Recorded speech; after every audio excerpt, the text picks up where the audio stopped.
welcome to this month's Table Talk. And this month we are focused on criminal justice reform. We're going to be looking at some of the big issues that are prompting a lot of conversation right now. We have an incredible panel to help us do this, and the whole Table Talk concept was born out of the belief that when you come to the table and you break bread together and engage in productive conversations, some magical things really happen. So a big thank you to Gandolfo's for providing today's lunch. And then our sponsor of Table Talk is Grand Peaks Prime Meat, and they are incredible. They have different packages, really something for everyone, every taste, every budget. And just recently I stopped by and I tried their seasoned steak bites. These are sous vide, and so they're pre-cooked. I threw them on my outdoor grill for just about 3 minutes to get the grill marks, and they were melt in your mouth delicious. Perfect seasoning, and the nice thing about it is, of course, I cooked way more than I probably needed, but the next day we were able to throw them on salad, and we did some stir fry with them. So just lots of options for busy families. The next thing I'm going to try is their crock pot meals. So give them a quick check. I think you're going to find some incredible things there. And we'll be talking later on the show today with Amy from Grand Peaks Prime Meats, and you'll get some more insight on those grilling packages, because it's grill season, right? So a perfect way to just have that meat ready to go when you need it. So we're going to get started right now. We have a couple of our other guests that are going to be coming in because they're busy with everything that they do, and so we appreciate them still being willing to squeeze us in. But we're going to start with some introductions right now, and we'll start right here with Chief Bryce Johnson. Yeah, I'm Bryce Johnson. I'm the chief of the Idaho Falls Police Department. I've been about 33-ish years in law enforcement now. Almost 7 years here in Idaho Falls, and criminal justice reform has been something I've been interested in for a long time. I did get to experience a lot of it when I was the chief in Alaska, in Juneau, Alaska, because they went through criminal justice reform and passed it while I was there. So I got the before, during, and after, and watched it all over the country in different places, and I think it's a great topic, and I'm excited to be here with you. All right, and Janell. Janell Clement. I'm with the Pocatello Women's Correctional Center, and I've been there 8 years. I am an LCSW licensed clinical social worker, trauma therapist by trade. I've been the warden for about 5 years and just love what I'm doing. All right, and Chris? So I'm Chris Aspinall. I'm the Director of Development for the Idaho Falls Rescue Mission. And a lot of the population that we work with is, very involved in the criminal justice system. So that's why I have a connection to this. All right, and Jordan? I'm the Bonneville County Chief Public Defender. I've been involved in public defense for about 19 years now. I've been the Chief Public Defender for about 9. Criminal justice reform, of course, is a huge thing in public defense. Years ago, or sometimes people will look at public defenders as just kind of processing cases. Criminal processing can't result in criminal justice, and so criminal justice reform is a big thing for public defenders. We want to stop the revolving door of seeing the same clients over and over. We don't want people spending long periods of time incarcerated. We want them better, productive, and so I think that's kind of why criminal justice reform is important to me. And it's certainly a big topic right now. We are sadly seeing young people engage in really violent, impulsive behavior at younger and younger ages. And one of the things I kind of want to throw out is this question that I get asked a lot. Sometimes people say, well, we can't be too soft on crime. Why do we talk about criminal justice reform? We should just focus on punishment. So I want to throw out to you guys, how do we balance punishment and rehabilitation? And just feel free to jump right in as you see fit. I think anytime you go to any extreme is probably a bad idea. And I think you can be too soft. I've always been a huge advocate of a carrot and a stick. That goes back a long time. I think you have to have those incentive programs and ways for people. I believe in redemption as much as anyone. And I don't want to be judged for the worst thing I ever did in my life, and I don't think anyone wants to do that. There's a price to be paid. But there's got to be some sort of stick that goes with the carrots that incentivize people to change their lives. In my opinion, you have to have both in place. And I would agree. I think balance is really important. You know, sometimes people will get the impression that if you want criminal justice reform or you want leniency, that you're pro-crime or you're in favor of this kind of behavior, but really it's not. It's about the bigger picture. And you have to remember that these incidents involve individuals. And so if you start grouping in large groups of people into, you know, pigeonhole them and say, we gotta treat everybody the same, you start to lose the effectiveness. You've gotta also, you don't want to go too over the top on punishment, and then you lose people. If someone makes a mistake, it's the worst thing they've done, it was a bad thing. If you lose them, they're not gonna wanna reform. So if the punishment's too harsh, they're not gonna engage in all of the other kind of things that we offer as far as treatment, education, you know, that kind of thing, that we really need them to be invested in our community in order to be successful. And so I think if you're just hammering them with the stick, they're gonna hammer you back. But there does have to be that balance, because you can't necessarily look the other way just because we want to be soft. I agree. I think it's about changing some of our vocabulary around that as well, because it's about accountability, right? Punishment sounds harsh and negative, but accountability is what we want. When somebody has acted out and hurt someone or stolen something, it's about accountability and putting things right. And so there needs to be accountability, that teeth, the carrot that goes with it, but also the ability to reform and to figure out, sometimes it's not even rehabilitation, which is reteaching, it's habilitation, right? It's teaching people skills that they never have been taught in their homes or just haven't learned with the way they've grown up. So for me, it's about treatment. It's about understanding the root of what's going on with the problem and not just treating the core of that weed. You know, if you get to the roots, which is a lot of times trauma, you know, stems to why people are using drugs or acting out and committing other crimes. You've got to be able to treat some of those things and really look at the way we're treating the person as a whole in the whole system. It's not just bifurcated places, it's the person in general and whole, and what's going to be best for them for treatment, treating trauma, having them be accountable to their victims and making sure that that piece is there, and that it's a whole system of accountability through rehabilitation, teaching, because they're going to come out to us, right? They're going to come back out into our communities, not all of them, but most of them. They're going to be our neighbors, they're going to be our co-workers, right? They're our sisters, our brothers, our children, our moms, and so what do we need to do to help them live healthy, successful lives to be back in our communities?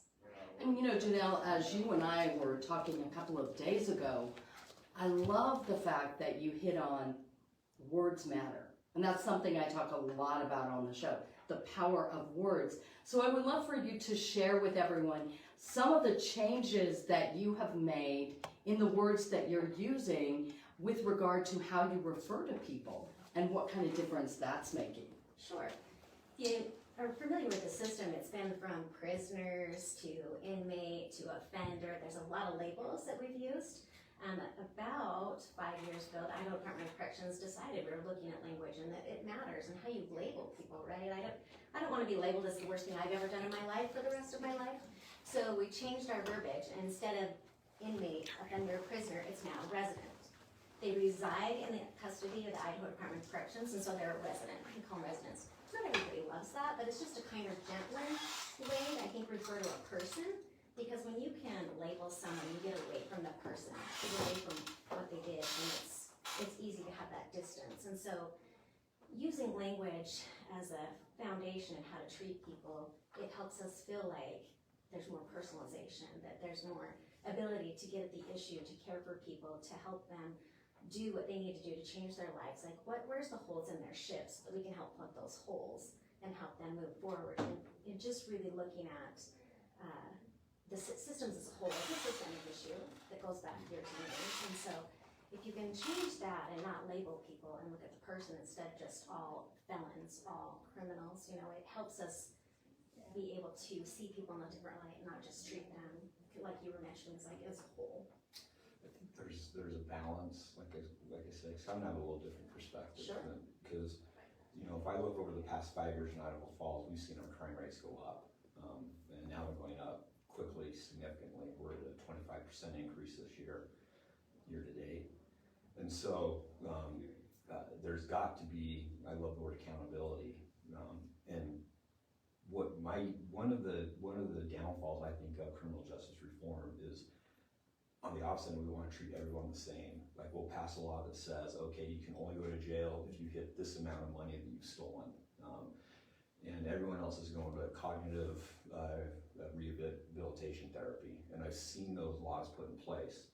And I've watched that, and what happens is everyone, instead of stealing $351 worth of stuff, they steal $349 worth of stuff.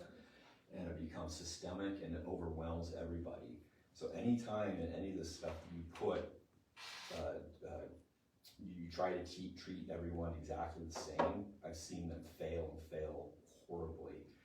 You've really got to find a way to sort out the folks that are not interested in taking the generosity of the community, the help they want to give, and sort out from folks that really do want to, and then hold them each accountable in different ways, because they need a different way of being held accountable. I'm curious, because that sounded exactly like what I meant to say, so I'm curious if you heard something different, because I agree, it's treating the person, their crimes, their situation is very different than my next lady coming in, and so you really do, individualized treatment plans, things of that nature are really important to look at, and some are gonna be not as amenable to treatment, correct, and some are super amenable. Something about folks, because I've looked at a lot of criminal justice reform laws, and a lot of them say, okay, for this entire set of crimes, we're not sending people to jail, we're putting them in treatment, right?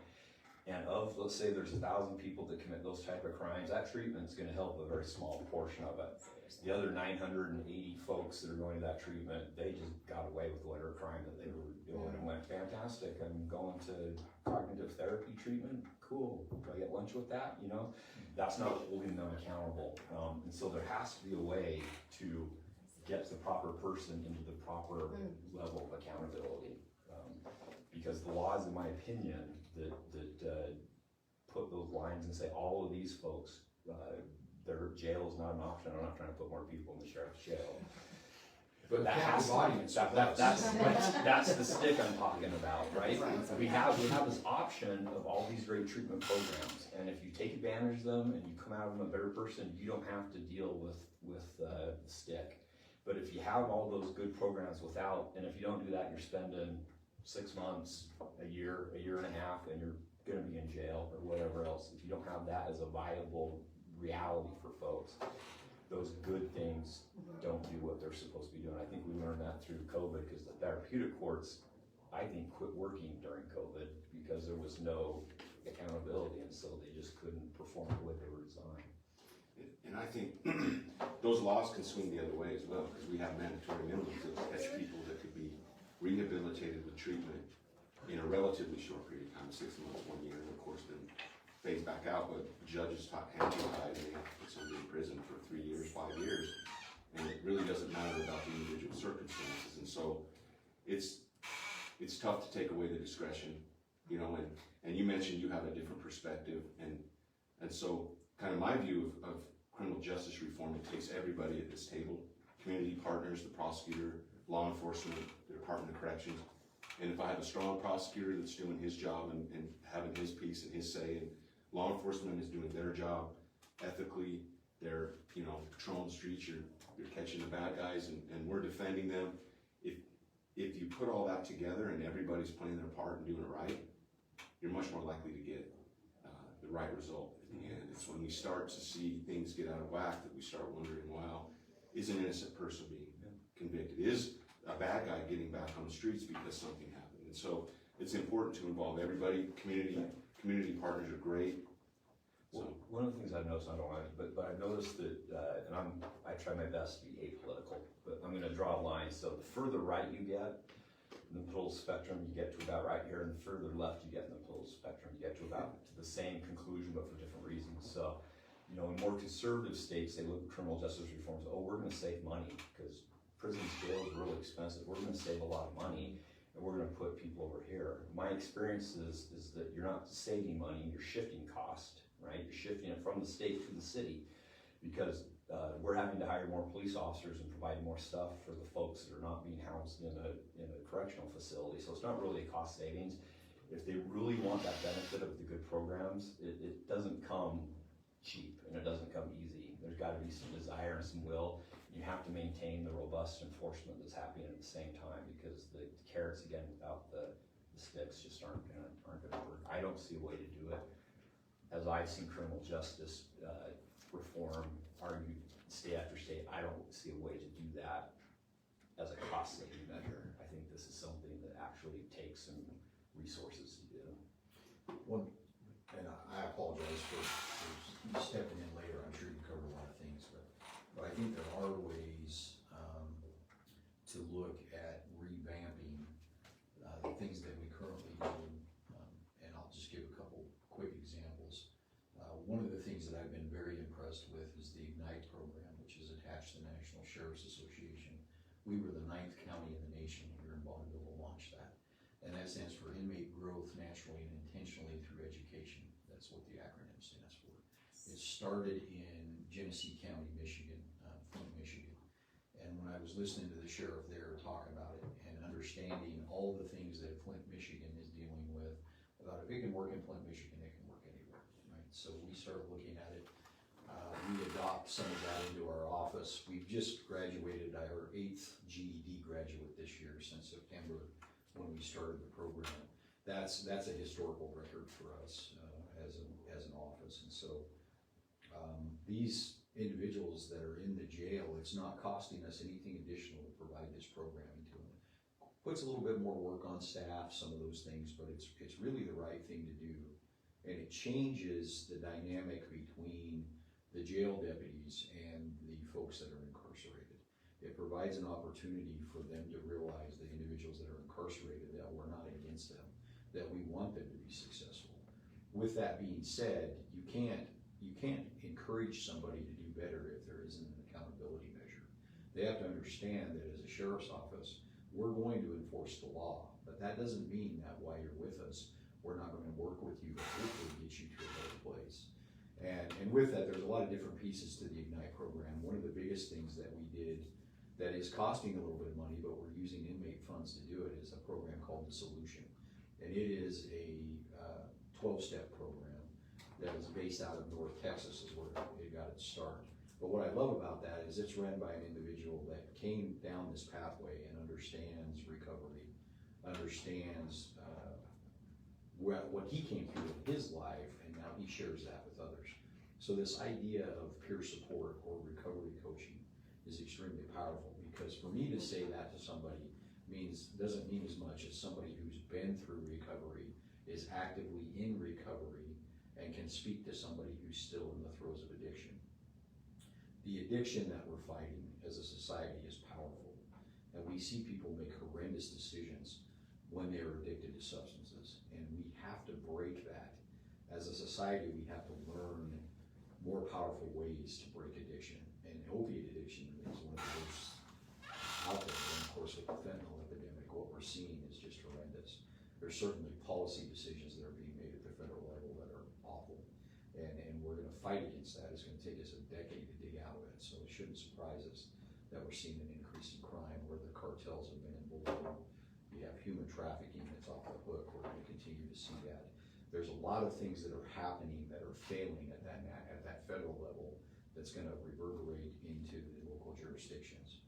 So when we talk about justice reform, I think we have to be careful to not misplace our compassion. Leaving somebody on the street, handing them needles to abuse drugs, is not compassion. It just isn't.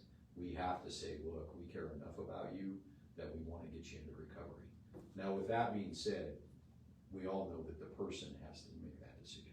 They have to decide, I've had enough and I'm ready to move forward.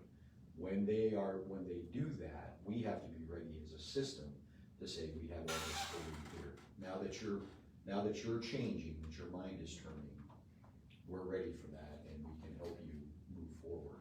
But it's always that critical time, and we know that we have certain individuals that we're dancing with in our jail currently that institutionalized.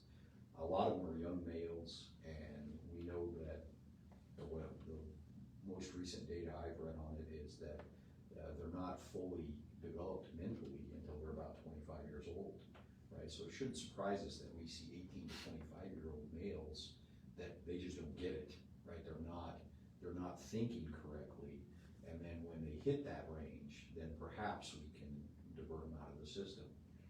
The other problem is you're never going to get to that point if they continue to abuse drugs, right? They never advance. They stay stuck where they are. And those are just hard, I would call them biologic realities that we're dealing with as a system. And the other problem is this advancement of marijuana, the idea that marijuana is not harmful, this messaging that we're seeing in the culture that it's okay, that you can use weed, you know, and what we're seeing in the schools with vape pens with concentrated THC in them. That's a bad wave coming, because we know that it's psychoactive, we know that it's damaging to adolescent brains. But we're not the ones with the money to message. Big marijuana's got the money to message, right? So we see these competing issues, and it shouldn't surprise us that we have large populations of homeless individuals in the major cities that are not being interdicted correctly. And you're not gonna change that with being, oh, it's okay, you go and use your drugs. That should never be the message of the society. The society should be, we care enough about you, we're gonna pick you up off the street, and if we have to incarcerate you, we will. That's not our preferred method, but we're not going to allow you to lay around the parks and build tent cities and do these kinds of things, because that is not a proper reform of the justice system. And that's, unfortunately, as we've watched this over the last decade, that's what has happened in some of the areas that we need to avoid. We need to not go down those roads, because that isn't, in my mind, reform, and it certainly isn't compassion. It's just forestalling the inevitable, right? So being able to have true programs that work, Center for Hope's another one, you know, here locally in town. That to me, those recovery coaches and folks in there, they know how to talk to the person that's currently in the throes of addiction and get them to see a potential for them. They begin to think, I can be like this person. They've come back from it. They can get away from the drugs. And it gives hope to the hopeless. Right. Hope is a powerful, powerful thing when you can give people hope. For example, the kid that we had a GED graduation this week, and he's probably gonna go do some prison time, right? But he was able to do something positive with his life, and his mom was able to come into our facility and celebrate his graduation with him. And that's powerful. And we've seen those family members be able to hug one another and be encouraged by the fact that their loved one has been able to do something positive to move forward. And that's the power of the Ignite program, right? And we're doing that right inside the jail. And I think there's value in that, because again, we have a captive audience, and what can we do to set that better? But that doesn't ever take away our responsibility as law enforcers to say, we're gonna hold you accountable to the rules and the laws. And if you violate these laws, we'll arrest you and we'll present you to the magistrates. Yeah, it kind of goes back to that idea that words matter, and the common sense piece too, kind of what you were saying, Jordan, in not tying the hands of our judges, not taking away their ability to look at mitigating factors, because every single case, as all of you know, is not one size fits all. Chris, I'd like to bring you in, because you deal with a lot of these folks day in and day out, and as Sheriff Hulse was talking about that addiction, I'm sure that's something you have seen countless times. Absolutely. And one of the things that, you know, we've got a lot of these programs that we can help with, but we won't see these people if they have other options. So if they're on a needle program, they're not coming to us. They're not going to get past that. If they know that they can panhandle and raise money instead of getting a job, or instead of getting their life straightened out, then that's what they'll do before they come to us. So that's the role of criminal justice, to keep that in line, to eliminate those options and funnel them the right direction. In a lot of cases, just that risk, just the risk of getting arrested again, or the risk of, I've got a warrant over here, I don't need that, going to the mission is a better idea. A lot of times that's all it takes to get them in the door. And if we get them in the door, then we have a 50% chance of getting them at least cleaned up and started. So, or at least started down the right path. But we need that stick to keep that going.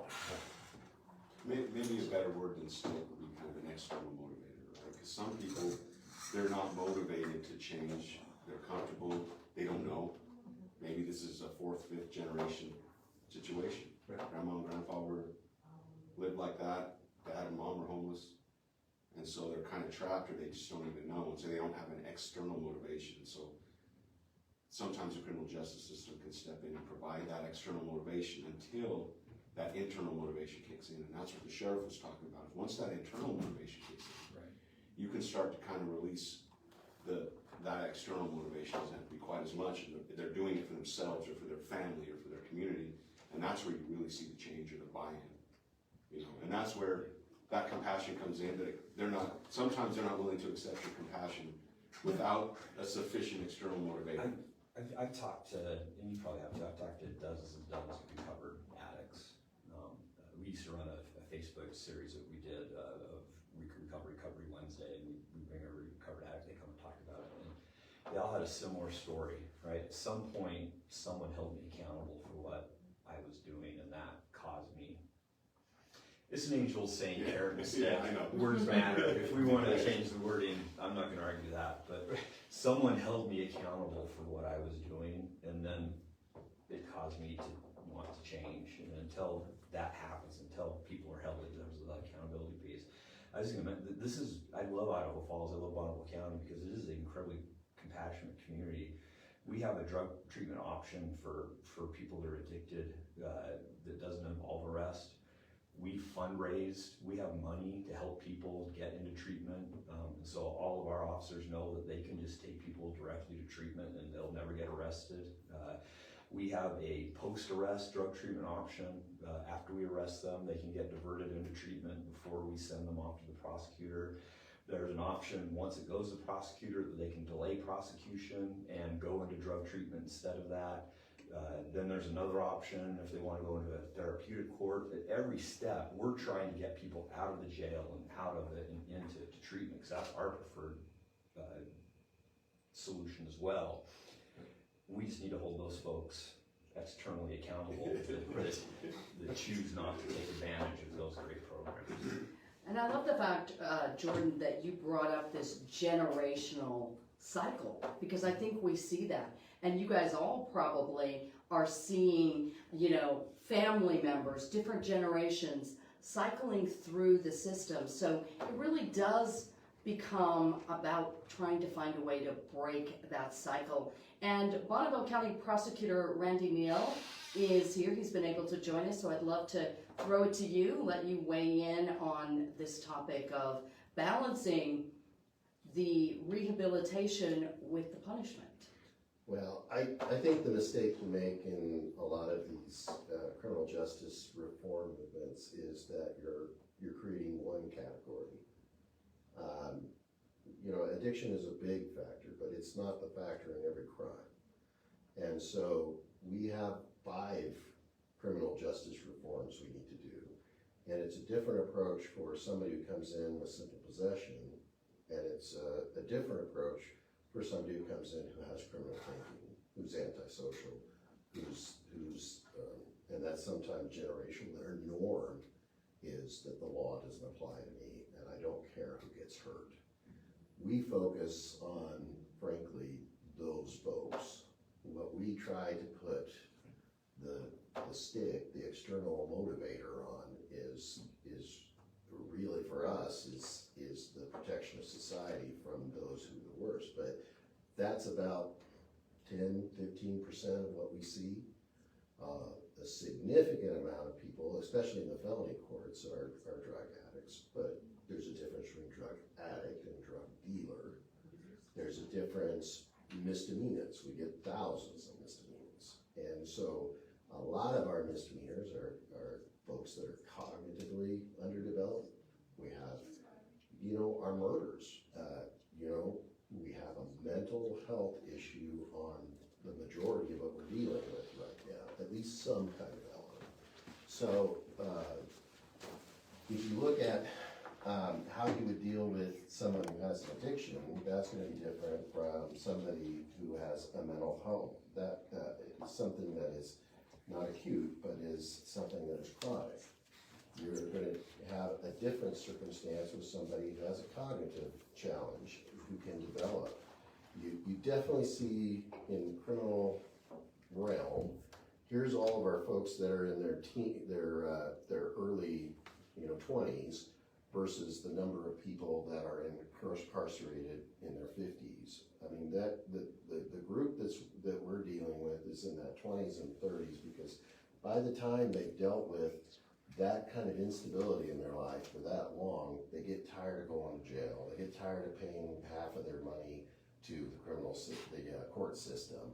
They get tired of being in a chaotic situation. And we see as maturity develops and their opportunities economically and all those other things that we tend to see fewer people in their 40s and 50s committing crimes than in their 20s and 30s.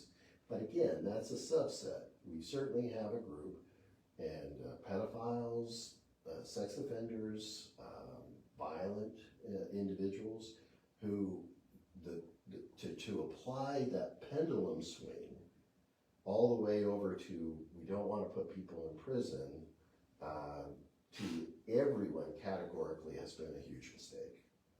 And right now we are, in our realm, pushing hard on that pendulum, because not only did it reach the simple drug possessor, it reached the child molester, it reached the child rapist, it reached the violent offender. And so that's why, in my view, the approach that we have towards somebody who is cognitively limited or mentally ill or addicted to drugs is a completely different question than the way that we deal with folks that are antisocial, psychopathic, they have criminal thinking, and that those folks are dangerous. And we see that if they're not properly handled, and in some of the more traditional ways, including incarceration, that we've had increased danger in our community. And that's just the bottom line. You can't throw out the baby with the bathwater if you're not protecting the community from those who are most seriously violent and threatening to our children, to vulnerable adults, then yeah, you're going to see an increase in crime that you don't want to see, even though you're dealing with reform that is treating that cause. If you treat somebody with addiction, that's the cause. You're not just treating the symptoms. Then yeah, you'll see that develop into a successful outcome. But there's just as much need to deal with cartels and human traffickers and all of these things that are not an issue of education or rehabilitation. I mean, this is criminal thinking. One of the things that we're seeing lately are not even gangs, but people who have in their mindset this wannabe gang lifestyle. They walk around and they talk like idiots, right? They just got this from the media or wherever they're getting it, and they're just talking like street talk and all this because they think it's cool. And in the meantime, we're seeing less people who are participating in the American Legion and the patriotic things that formed a lot of our values in my generation. A lot of the institutions that make me who I am today are the laughing stock today. Religion, elected officials were seen as somebody who was honorable in public service, public servants. Now look at the reputation. Law enforcement. I mean, I never thought I would see the day that you would have any negative feelings towards people who are out there putting their life on the line like they are. And so when those institutions are taken for granted, we have veterans coming home from fighting for freedom, who don't want to be involved with patriotic institutions. I mean, these are huge, huge changes, and they are affecting people in not a categorical way. There's no such thing as, okay, we need to deal with the criminal. We have a huge diversity of people who are coming into the criminal justice system. Well, I'm making a really good point, because we get a lot of chronically mentally ill at my facility. And if you're 18 to 12 and dangerously mentally ill, right, but you're not able to stand, or you're not competent to stand trial, they come to my facility to become competent to stand trial. You put them in a prison, how great is that for your mental health, right? And so I'm in a system where it's not very therapeutic. They've got access to, therapists and get that, to become competent, reestablish competency, but the environment itself in general is not conducive to helping that mental health issue, the psychosis, those that are gravely mentally ill, right? And so there's just not enough funding to meet with that in the community. The resources, you've got State Hospital South, which is great, but they can only do so much when they become violent and aggressive, and then they come to my place. Right. And it's just, to see that is very sad as a mental health provider before being involved in a system. It's just, it's heartbreaking to see someone in that situation shoved in this tiny cell, for lack of a better way to put it. But hope your mental health gets better, and let's give you some medications, and let's do these things. And then we kind of get them patched up and get them right back out there so that they can go do the court process, which they need to have that accountability piece. But the treatment component of that for those that are dangerously mentally ill is just lacking a lot, so. Well, and as we've spent much money on that, we have to spend more time, because they are being handled in the jail. They are being handled in the prison, because they're out causing trouble. They are, Well, absolutely. some are handled in the jail, but we, both the sheriff's office and the police department, spend a lot of time trying to divert people out of jail. And we have full-time staff, but that's their full-time job, is to understand the difference between, is this a criminal problem, or is this a mental health problem that has some criminality associated with it? And we divert a lot of people out of the jail. Right, and we're much better than we used to be. We have options like our crisis center here. There are different options that we have today that we didn't have before. We've spent almost 2 decades training law enforcement on how to recognize when they're handling somebody that their primary issue is probably a substance use or mental illness, or co-occurring, which we know statistically is 80%. So if you have somebody with an untreated mental illness, 80% of those folks are also going to have a substance use issue. And there's always the discussion of which caused which, and quite often we don't know if the drug caused the mental illness to manifest, or if they were mentally ill and they started to abuse the drugs because of that illness. But recognizing that in 80% of the folks we deal with, they have both. And then you have to start to try to unwind that. And as a state, our systems are underbuilt. And we're standing on the ground where it was actually under John F. Kennedy's administration when they started the deinstitutionalization of the mentally ill, with no real plan of what they were going to do with these folks in the communities. And we're just living all these decades later that we've really never done anything other than allowed the jails and the justice system to absorb that population that normally would have been institutionalized. I'm not saying that we want to reinstitutionalize people, but we've never come up with a structure to deal with that issue. And so now the justice system has become that structure. And so we still have a certain amount of the population that needs additional supports and controls around that individual problem. And if it's not dealt with at a therapeutic level, it always descends into the criminal justice system. And our jails have become the default mental institutions of the society. That's what's happened. And just as you've identified, when they're violent, even our state hospitals can't handle them. Where are they coming? They're coming to our jails, because we're the only ones that are empowered to actually physically restrain them, to force them into a cell, and to do those things. And you're right, it's not therapeutic. And so we're trying to do a better job, but we were never built for that. And so we've tried to do the best job we can within our resources. We've tried to do a good job with training. We are much better than we were. Like, you go back 20 years, you know, there was none of this discussion. Now we recognize that engagement, and that's not even, we haven't even touched on the development and legal aid folks that we have in the system, which is even less of a structure built around them. But it's a patchwork approach. Yeah, it is. We don't have, we don't have a strong adult mental health component in health and welfare. We have a great juvenile mental health program. We have a child protection program, but once they become 18, it's a patchwork. It's a grab bag.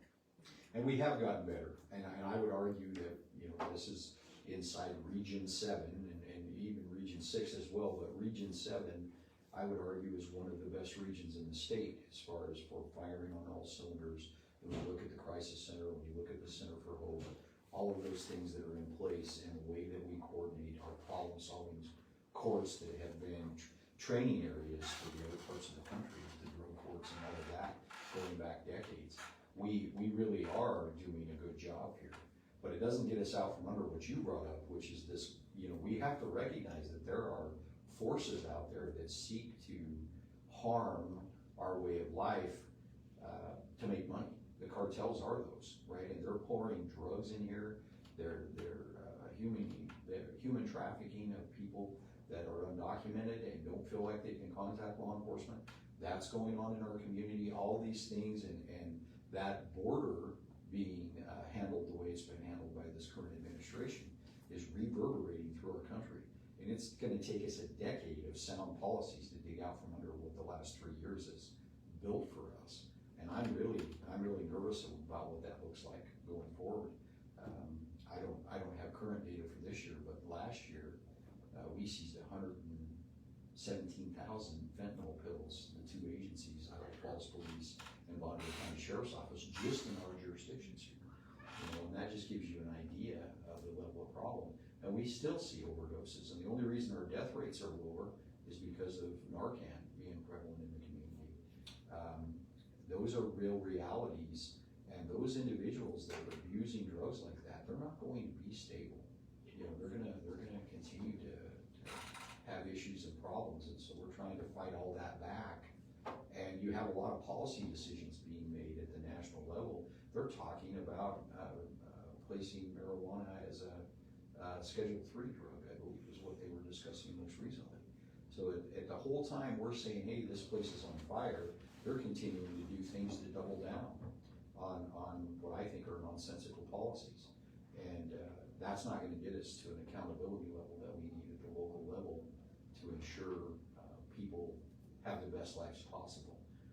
You talked about generational issues. Yeah, it's very real. You know, if you grew up in a situation where your parents were drug addicted, you're starting behind the 8 ball there. And how do we get folks the knowledge that they need to recognize where they came from wasn't the best for them, and quite often that takes us until we have them in their 30s or so for that to happen.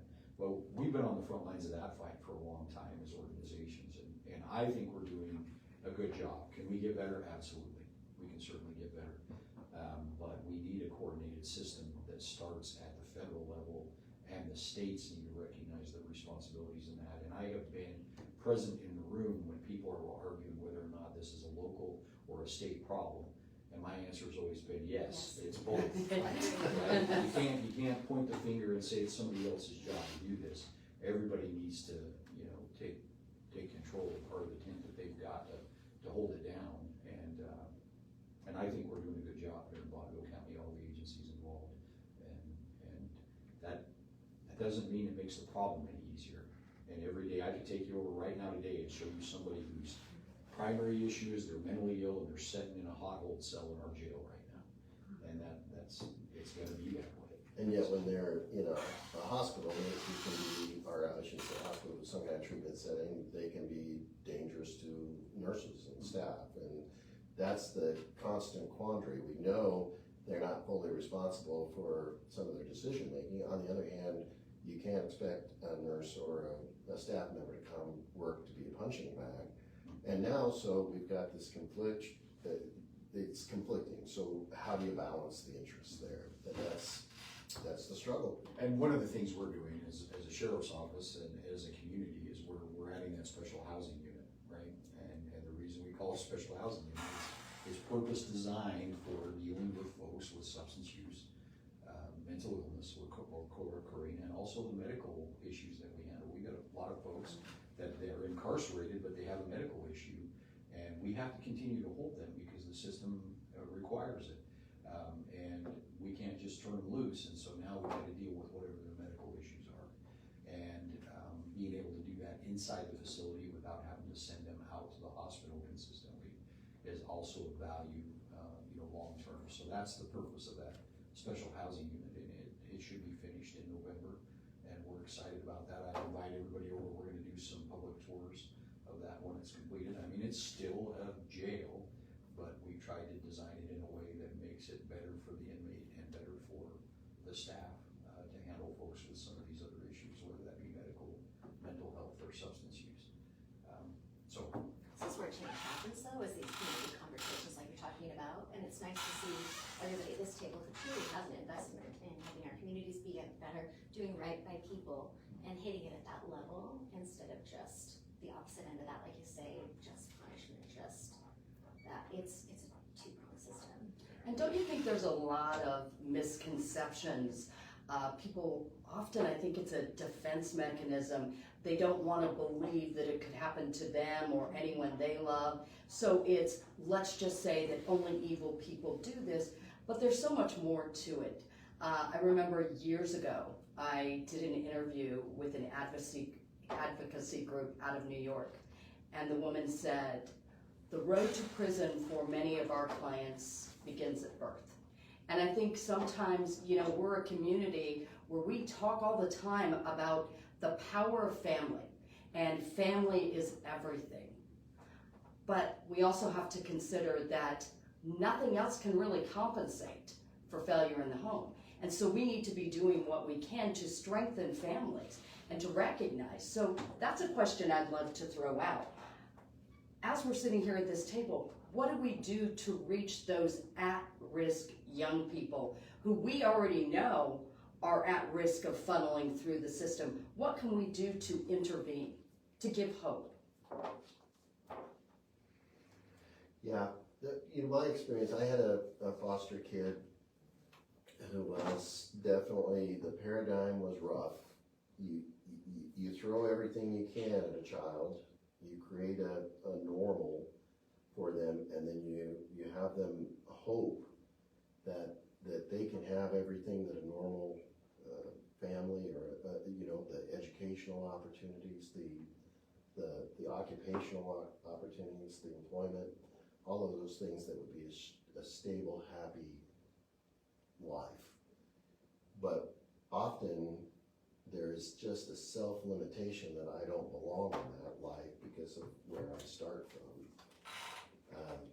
And that can be reinforced by you get bad grades in school, you come out, you aren't good at being an adult, and now you're getting corrected. Now it's up to the criminal justice system. Now it's up to the law enforcement to try to teach you how to be an adult, a responsible adult, how to stabilize it. It's up to probation officers. It's up to these treatment providers, all these, to try to establish a normal in your life that I think everybody at this table probably takes for granted from the way they were raised. I didn't have an easy life, but I also didn't have the type of life that made me feel that, I wasn't worth, or I wasn't worthy of the kind of good life that I see 90% of my neighbors having. And if you can't move them out of that self-paradigm, and every time there's a mistake or relapse or something like that, then it's reinforcement. I am a drug addict, I'm a bad person, I'm a criminal, I'm a gangster. It's that shame cycle. And they lose hope. They Then absolutely do. they start to go to people that don't judge them, and that's other folks. that have those same issues. And so you've got a socialization that goes on that creates that environment. There's certain neighborhoods that are going to have, commonalities to that. And It's treating people right, because I try to teach the women in my facility, like, you're not your crone, right? Those are your choices and your actions, it's not who you are. It doesn't get to define who you are, right? So how can we get to the core of the worth issue, the lack of self-worth, self-esteem, to get them to see that they can do better, they can be more. And some of our programming inside of prison teaches, thinking for a change and all of those things. But at the core of that, what we've seen really impacting women's lives at my facility is it's that peer mentorship that's coming back to, and peer recovery, right? Peer mentorship, it's so much powerful when somebody as my peer says something to me that has validity, who knows where I've been where I've been, than it does from somebody in the system who's standing above as they see it, trying to tell them what to do and how to do. And it's peer mentoring, it's getting at the peer smart If recovery. they feel like they're being lectured to. Yeah, you know, judged. Yeah, that doesn't work. Yeah. And it has to come from, there is a turning that occurs there, and we've been able to watch that inside of our facility. It's been very cool to watch individuals that we engage with the solutions program. I mean, literally, they come into there, they're so beat down, they won't look us in the eye, and they start to find themselves again, and they start to find hope, and then they're completely different. And we had one lady who graduated, who she literally said, "This is the only thing I've been recognized for in my life, for doing right." Isn't that amazing? It's powerful stories. Yeah, and that was something that, I mean, we're not talking about a young person, we're not talking about a 20-year-old here, much older than that, and that was a powerful thing for her to say. And you always hope that that's the start of that glide path for them, and they recognize for themselves that they want something different, and that's the power. And once that clicks, and once that happens for them, generally we don't see those folks back. Yeah, those internal motivators kick in, just exactly like we talked about. We had a gal that she was in the gangs in California and came to us and just pretty hardcore for Idaho. But she got into our education program and got in, because now we're offering secondary education in the prisons through U of I and Lewis and Clark. Hopefully we'll get ISU on board one of these days. But we're offering education. She got in and learned some skills through the NCCER. Don't know what that acronym, I can't remember what that stands for, but it's construction skills. And she realized she could do math. She had no idea she could do math.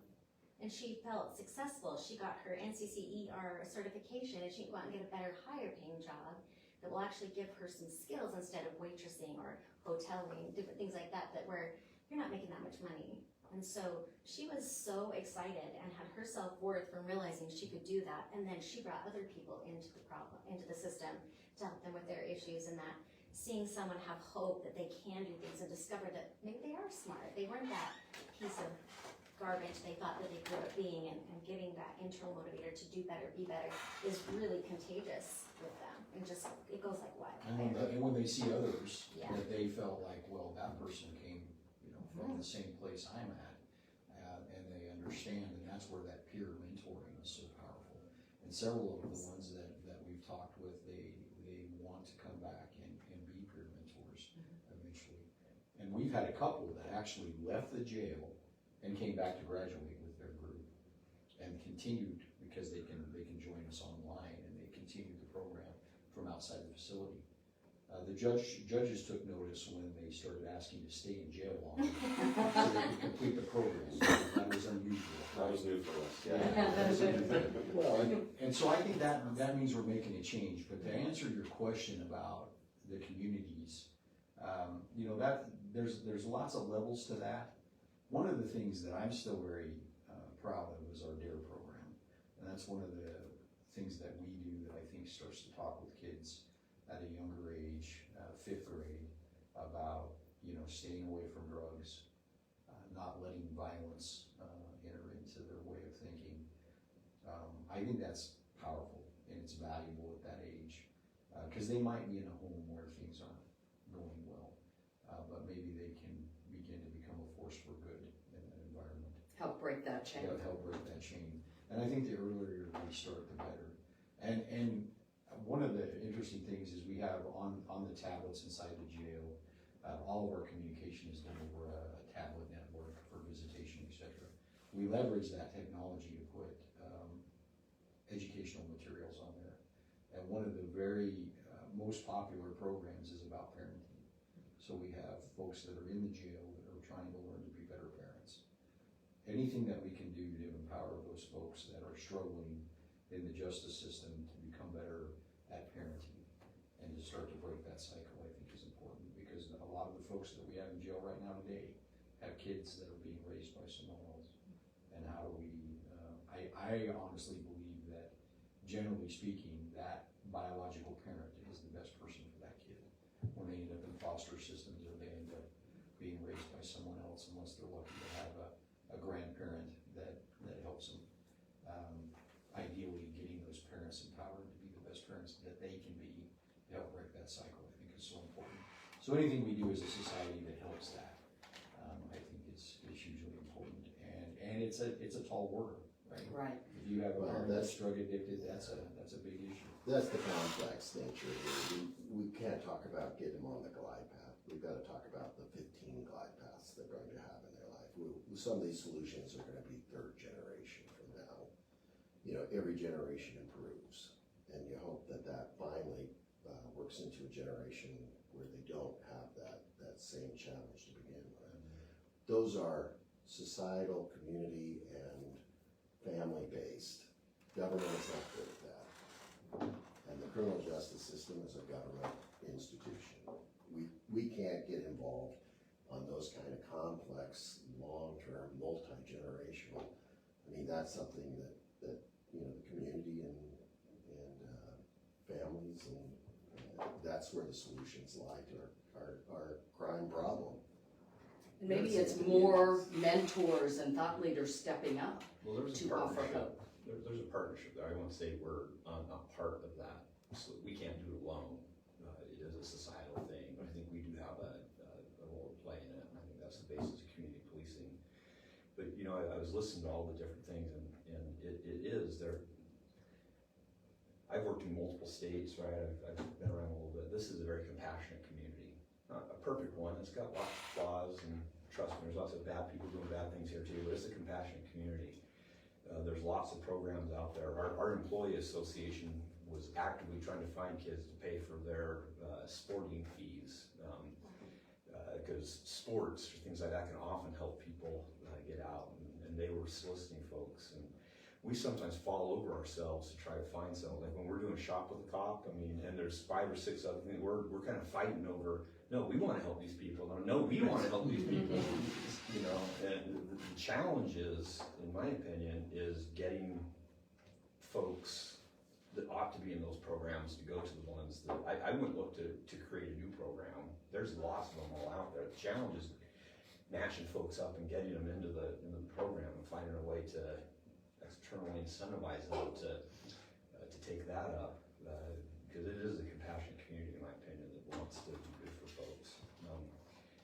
Can I just say one thing about criminal justice reform, and then if I got time, then I'll tell a story, but my one critique of criminal justice reform is it is focused on recidivism rates. My plea is that we focus on crime rates. Recidivism rates are a subset of crime rates. If we do criminal justice reform that lowers recidivism rates but increases the crime rate, I think that's a bad outcome. If it's a higher recidivism rate with a lower crime rate, we can work on that, but there's got to be a way to reduce recidivism without increasing crime rates. And everything we do to reduce recidivism, if it's increasing that crime rate, we ought to take a hard look at that and say that's probably not the way to do it. We ought to find a different way to do it. The focus should be on crime rates and not recidivism rates, in my opinion. Chris, you have anything you want to add? I mean, you see a lot of different people come in and out. We do, and prevention, getting them to not go into that system in the first place is the key. Because you're kind of that stop before maybe they get to that level. We're either the start before or the stop right afterwards. And if we can get, and I know when we look at our family shelters and that sort of thing, I'm looking at these kids that I know are going to be in front of you all in a number of years, because that's the environment that they're in. How do we get that to stop? How do we change that environment? Change the direction, break that cycle before they get into the criminal justice system, not after. Right, it's that proactive piece. Right. And I often wonder, would having more mental health counselors in our schools? I mean, one of my pet peeves is we have mental health counselors who are class schedulers. Let somebody else schedule the classes. Because if they're so busy up to their eyebrows with paperwork, they are not going to see the red flags or be there to reach out to those at-risk kids. Because I think we have to focus on what can we do before. And certainly we don't ignore those who are already in the system, but can we be proactive? Again, I don't know if schools are the place to do that. Obviously that's where our kids are, and so we have to have those facilities there, but it seems to me that if you're going to have, crime is a community problem, it's a community solution. And we have a patchwork approach. Some kids are getting a lot of attention, and then a lot of kids are not. And so, where does that start? Is that a family oriented? Is that a program oriented? Is it Yes. resource centered? Yes. Yes. That's the community approach, as opposed to saying we can have one institution. And I think it is the family approach, but unfortunately, some families are broken and they're not able to extend that hope or that hand up or even give those skills that most kids get just by virtue of having parents who, are in a better spot. I think the real question though is who steps in at that point? And I don't know that you can have somebody completely step in, but what I'm saying is, at our schools, can we focus so much on curriculum, what piece of history should we teach, and we fight about what shouldn't be taught. Can we bring into our curriculum some basic coping skills, some things that are going to enable and empower young people? I'm not talking about stepping on the toes of parents, but there are some basic fundamental coping skills that perhaps could go a long way and be a blessing to kids in that system. Can we have a life skills class that becomes part of that curriculum that is maybe guided by a school counselor? Are there some things that we can do to make sure that kids who aren't getting it at home, it goes to that concept of it takes a village, can we help them get those tools? And what parent is really going to argue that coping skills are a bad thing? I mean, I don't think it's really controversial to enable people. I think that sometimes I feel like we've started to go the wrong direction as a society, almost where we expect kids to have a problem, and we don't build resiliency. And I'm not quite sure what's going on there. We grew up throwing dirt on it, right? That's how we grew up. It might be one of those when we're old enough now that we talk about the younger generation, right? I don't know, but I do feel like we have a thing occurring where everybody wants to compare what their problems are rather than talk about resiliency. Resiliency and overcoming of that, right? So, you're gonna be anxious. Life makes you anxious. That doesn't mean that you have an anxiety disorder, right? Having some negative emotion and being anxious is part of living. It's okay. You can overcome these things. And I think to the degree that we have those types of life skills, yes, exactly. I think we absolutely need that. Because I think for whatever reason we've begun to develop this, well, let's protect them. And that's not how you survive in this world. You're gonna get some dents and some knocks, and guess what? You're built for it. You're designed to engage in hard things. You're purpose built for that. Go forward and find your calling and step into that challenge. That, if we start talking about that type of life coaching, that type, yes, I think we need a lot more of that. Yeah, that's Because exactly what I had in mind, is just that idea of empowering them with some tools that are gonna help them be productive and roll with the punches that life throws at them. Because if you're growing up in a really chaotic environment, you're just not gonna have that. Well, Yeah, I I agree think with you. I think, you know, if you look at the way that we've changed our educational approach, I don't think it's producing better results. I mean, we're more aware of it, but I don't know if it's producing better results.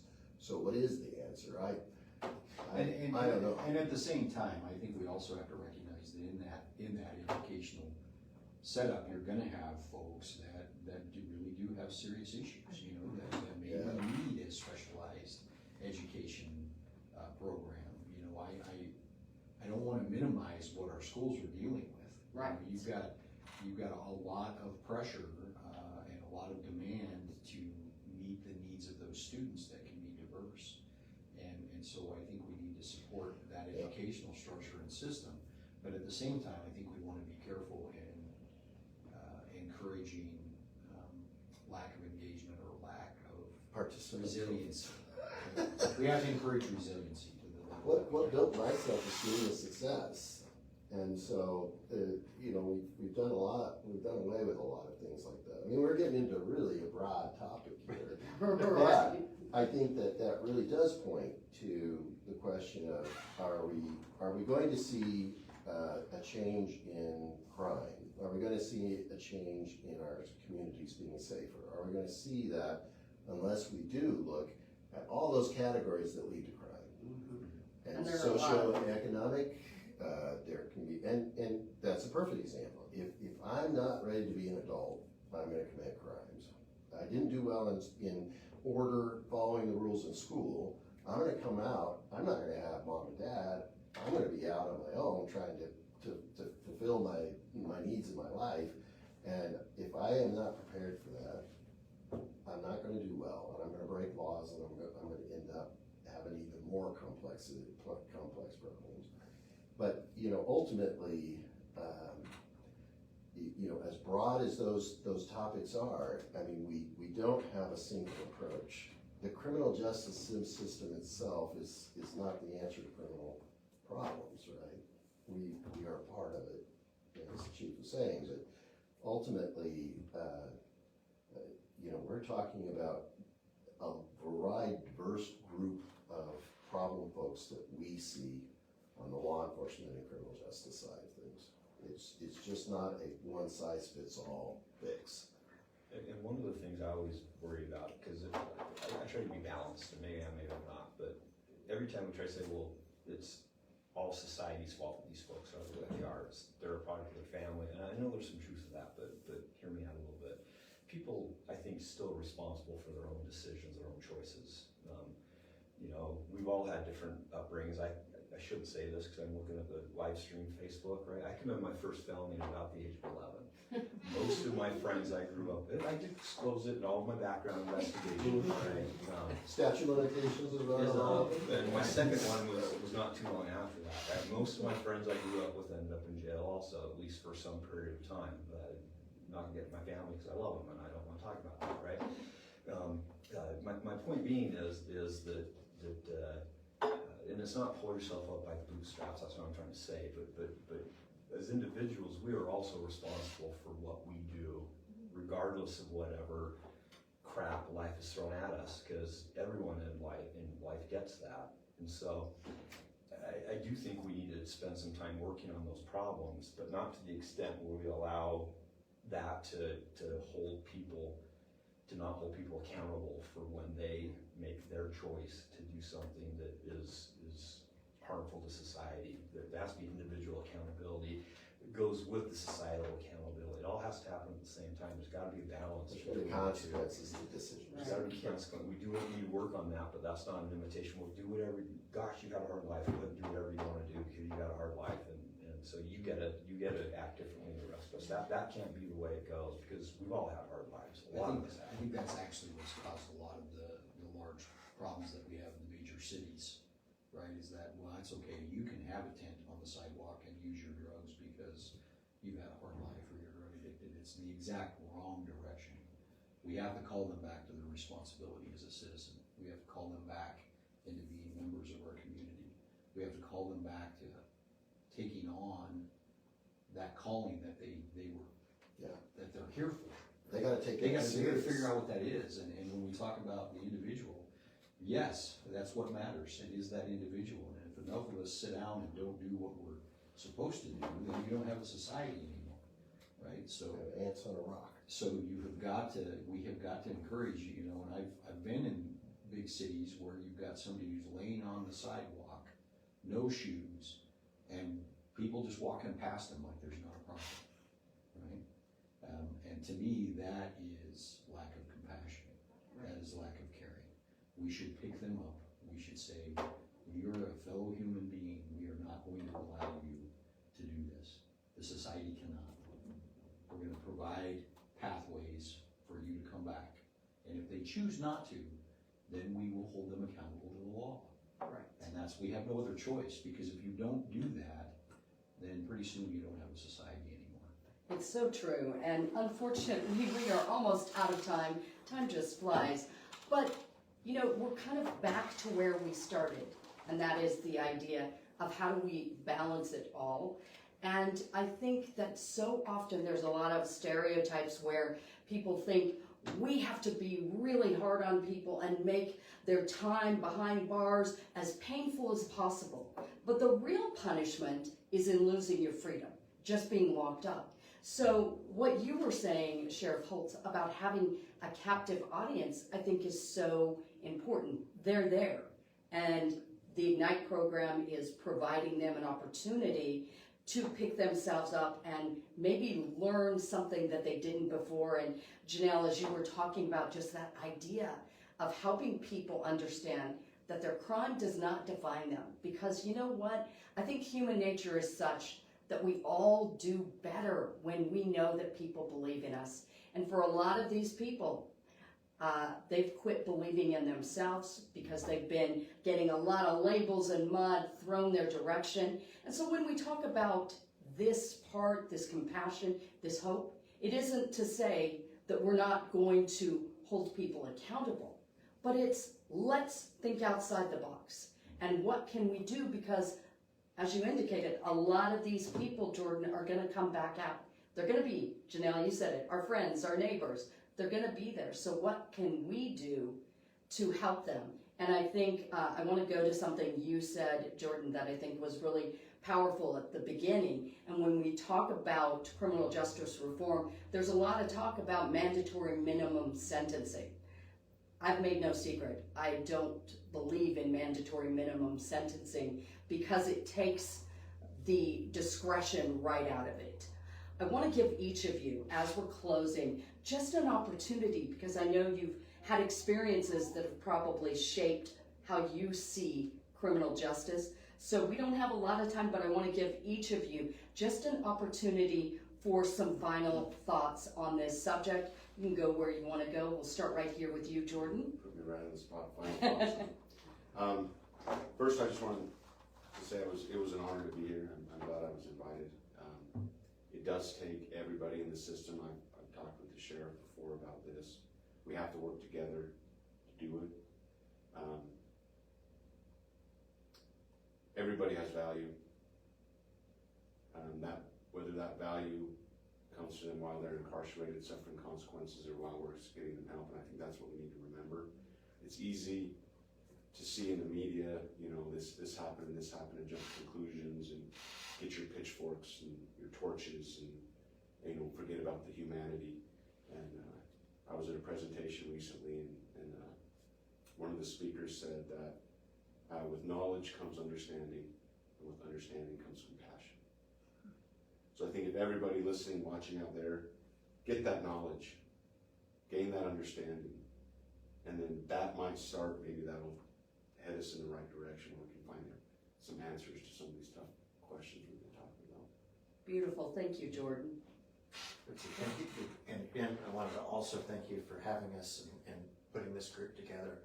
I had an opportunity last week to see what was called a family recovery program and it kind of ties into some of what we've been talking about. And I think something like that, they hadn't quite figured it out, but when mom and dad are addressing their addiction programs, the kids are also involved in equipping them with the tools that they're not getting from the family, so that they've got one more thing, they've got one step up from where they would have been otherwise. So that adds a preventative piece to that, to the other piece. So it was just something like that. It's the first time I've ever heard of anything like that, and they're just getting started with it. But if we can move that direction, that would be good. Thanks for your insight, Chris. And Randy? Mandatory minimums are the greatest thing since sliced bread. You and I do not see eye to eye on that, Randy. I'm gonna lean in and hope to understand, but I am We can have a adamantly. good table talk about Yeah. why that's an important tool, and it really goes to the way that defense attorneys are abusing the system. So well, and frankly, one of the things about our discussion is we have really focused on defendants and criminals, and what I would encourage everybody to always, and we're about ready, the chief and the sheriff and I, to go to a different roundtable meeting about about the victims and what policies need to be there to protect our victims. And so what we didn't get a lot of talk about today is the effect of crime on just good people, in all too often family members and loved ones. And I was a defense attorney for about 12 years. I've been on both sides of the aisle there, and I never had a client come up to me and say, oh, please don't give me probation. Oh no, just anything but probation. It's the accountability, the consequence. If we completely take that out of the equation, I promise we're going to see crime rates and recidivism rates that we aren't going to like. It's not the only thing, but those complex factors that go into what makes somebody commit a crime, what makes a lot of people commit crime, all of those things are a community a problem. They require a community solution. There isn't a one-size-fits-all, and that the diversity of the problems that are creating criminal issues for our community have to be approached in a complex manner in which they present themselves. Maybe not as complex as the defense attorneys want us to, but I still think that it is something that has a much broader, it requires a broader perspective than perhaps, what is the simple solution to diminishing crime. Well, I love that, Randy, because you are just kind of driving home why these table talks are so important. Because engaging in difficult conversation as we brainstorm, we all learn and grow and come up with innovative ideas. So thanks for being here. And Sheriff Hulse. This is a great community. We have a lot of support here as law enforcement entities, and we feel that support from our community. And so we have a lot of things that are going right here in Bonneville County and in eastern Idaho. With that being said, addiction is a huge national problem, and it has to be grappled with. And one of the ways we grapple with it is in the light. We have to drag it out into the light and call it out for what it is. There are layers to the opiate addiction that we're currently gripped by as a nation. And I'd encourage you all to study the history, right? It isn't the first time that we've had an opiate epidemic in our country. It goes back, I think the first one was somewhere close to the Civil War, when they had used morphine on a bunch of the amputees coming out of the war. That was the first one, and that gave us heroin because they were developing heroin because they thought it would be less addictive than morphine. That's the starter, right? So now here we are with the modern scourge of fentanyl. I want you to realize that that's going to touch every part of our community and is touching every part of our community. We need to be serious about that. As citizens, we need to educate ourselves about what it is and how it can reach in and kill your family members. And we've got gotta be aggressive about talking about addiction, encouraging our kids to stay away from drugs, and we've gotta empower our society to overcome it.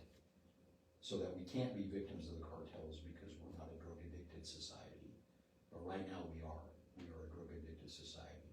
And that's the one thing I'd leave everyone with. Please educate yourself on what is going on and how we are part of a broader global problem, and how there are individuals that are looking to addict everyone to these drugs because it means money for them.